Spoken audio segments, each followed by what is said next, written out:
കർത്താവിന് സ്തോത്രം. മനുഷ്യന്റെ പാപങ്ങൾക്ക് ആമേൻ ഒരു പരിഹാരവും വരുവാൻ കഴിയാതെ കർമ്മകൂദാശ ആചാര മര്യാദകൾക്ക് മുമ്പിൽ മാനവവർഗം പകച്ചു നിൽക്കുമ്പോൾ സ്വർഗത്തിന്റെ സകല മഹിമകളും വെടിഞ്ഞ് ഈ താണലോകത്തിലേക്ക് എന്നെയും നിങ്ങളെയും സ്നേഹിച്ച് ആമേൻ സ്തോത്രം നമ്മെ തൻ്റെ മക്കളും അവകാശികളുമാക്കി തീർക്കുവാൻ ഈ താണലോകത്തിലേക്ക് ഇറങ്ങി വന്ന വാഴ്ത്തപ്പെട്ട കർത്താവായ യേശു ക്രിസ്തു, നസ്രയനായ യേശു ക്രിസ്തു ഭൂമിയുടെ മധ്യഭാഗത്ത് ദൈവത്തിനും മനുഷ്യർക്കുമിടയിൽ ഏക മധ്യസ്ഥനും രക്ഷകനുമായി ഉയർത്തപ്പെടുവോളം 33 തിരുവയസ്സ് വരെ ഈ ഭൂമിയിൽ ജീവിച്ച് കർത്താവിന് സ്തോത്രം ദൈവപുത്രൻ എന്ന് അസന്നിഗ്ധമായി വെളിപ്പെടുത്തി സകലത്തിന്റെ മേലും അധികാരം പ്രാപിച്ചവനെന്ന് എല്ലാവരാലും സാക്ഷ്യം പ്രാപിച്ച കർത്താവായ യേശു ക്രിസ്തു, ദൈവത്തിന് സ്തോത്രം. ആമേൻ സ്തോത്രം. ശ്രദ്ധിക്കണമേ, പുരോഹിതന്മാരാൽ നിന്ദിക്കപ്പെട്ട് തള്ളപ്പെട്ട് യഹൂദ പരീക്ഷകളാൽ ത്യജിക്കപ്പെട്ട് കർത്താവിന് മഹത്വമുണ്ടാകട്ടെ. എന്നാൽ തിരുവെഴുത്തുകളിന്റെ പൂർത്തീകരണത്തിനു വേണ്ടി, തിരുവെഴുത്തുകളിലെ വാഗ്ദത്തങ്ങളുടെ നിവർത്തിക്ക് വേണ്ടി തന്നെത്താൻ ക്രൂശിപ്പാൻ ഏൽപ്പിച്ചു കൊടുത്ത വാഴ്ത്തപ്പെട്ട കർത്താവ്. ആമേൻ. പിലാത്തോസിന്റെ നടുത്തളം തുടങ്ങി ഗോൽഗോഥ മലമുകൾ വരെ, തലയോടിടമെന്ന സ്ഥലം വരെ മുഴുലോകത്തിന്റെയും പാപത്തെ ചുമന്നൊഴിക്കുവാൻ ഭാരമുള്ള മരക്കുരിശും ചുമന്നുകൊണ്ട് തലയോടിടമെന്ന സ്ഥലത്തേക്ക് വീണുമെഴുന്നേറ്റ് കടന്നുപോയവൻ.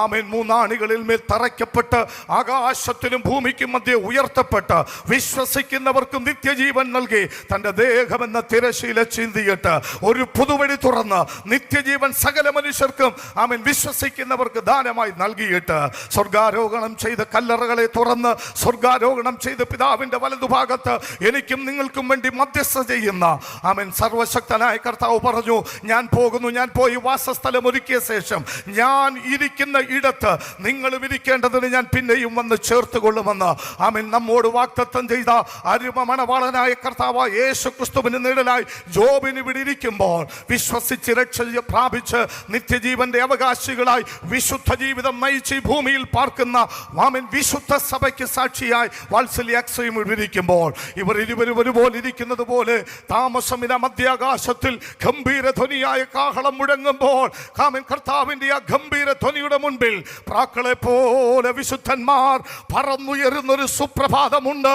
അന്നൊരു മഹൽ വിവാഹം മധ്യാകാശത്തിൽ നടക്കുന്ന അതിന്റെ നിഴലായി വിവാഹം നടക്കുമ്പോൾ സാക്ഷാൽ പൊരുളായ വിവാഹത്തിലേക്ക് ആർക്കാണ് ക്ഷണമുള്ളത്?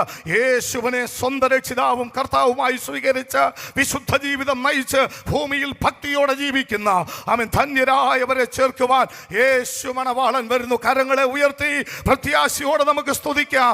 മറ്റൊരുത്തനിലും രക്ഷയില്ല. നാം രക്ഷിക്കപ്പെടുവാൻ ആകാശത്തിൻ കീഴിൽ ഭൂമിക്ക് മുകളിൽ നൽകപ്പെട്ട ഏക നാമം അത് കർത്താവായ യേശു ക്രിസ്തുവിന്റെ നാമം. ആ നാമത്തെ ഓർത്ത് നമുക്ക് ദൈവത്തിന് സ്തോത്രം ചെയ്യാം. സർവശക്തൻ എല്ലാവരെയും ധാരാളമായി അനുഗ്രഹിക്കട്ടെ.